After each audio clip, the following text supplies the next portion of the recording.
स्वागत में गीत गावत तनी रौरा कि लख छाप पड़ी कोशिश अरे विरोधी कतन करी हो तब हो तो झंडा यार जेडी के लहरी रघुनंदन हरी झंडा यार जेडी के लहरी रघुनंदन हरी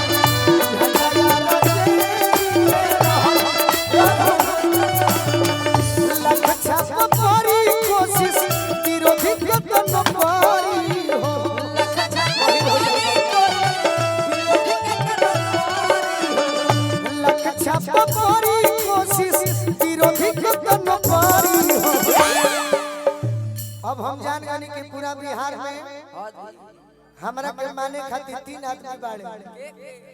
संदेश के अरुण यादव आ दूसर का विनोद भैया आ तीसर का लालू यादव ओकरा बाद के होई त झंडा यार जेडी के लहरी रघुनंदन हरी झंडा यार जेडी के लहरी रघुनंदन हरी झंडा यार जेडी के लहरी रघुनंदन हरी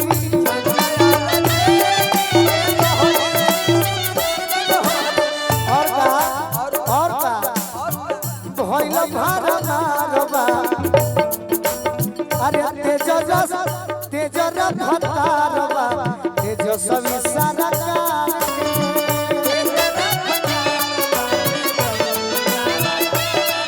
देखो भाई हम सुनो भैया से आग्रह करो कि जातिवाद के भुला के अब के बिहार में तेजस्वी जी के मुख्यमंत्री बनावे के हमने के गलती कहत तेजरा भतारवा तेजस्वी सरकार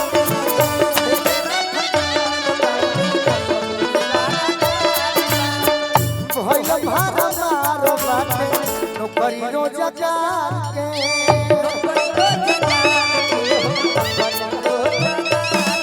आयो अंकित भैया से आग्रह करो कि रौरो भुला के ही दल में शामिल हो जाए बड़ी फायदा होगी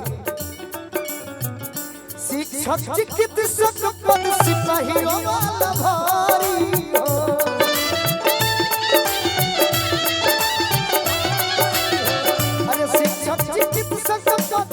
सिपाही वाला भारी करीमन टेंट हाउस बड़ी दुखित बने आज कि मैं गोली से हमारा समय ना छेद हो गए तो जनी हज के कर परोजन बा सिया हो के हमने के गारंटी ले जा बाकी अरे झंडा यार जेडी के लहरी रघुनंदन हरी झंडा यार जेडी के लहरी रघुनंदन हरी झंडा यार जेडी के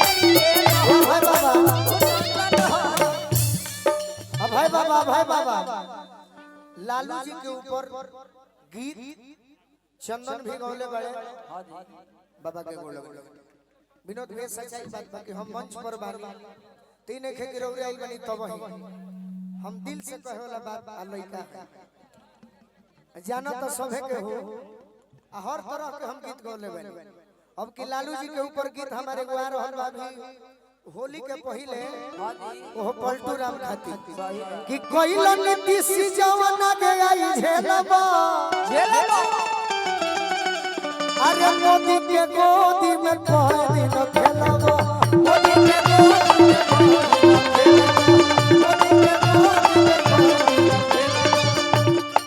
फिर मैं लालू फिर मैं कुर्सी के तेजस्वी जी के छोड़ दे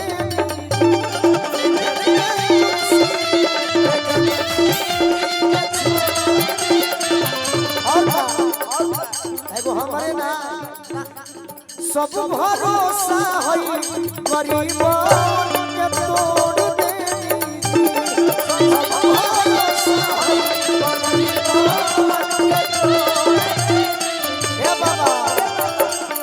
तब कहिया ले भाजपा के चौकी पर रोटी बेलबो अरे मोदी के गोदी में कह दिन मोदी के गोदी में और भारत देश में जरूर मोदी के लोग मानत होई, बाकी हमारे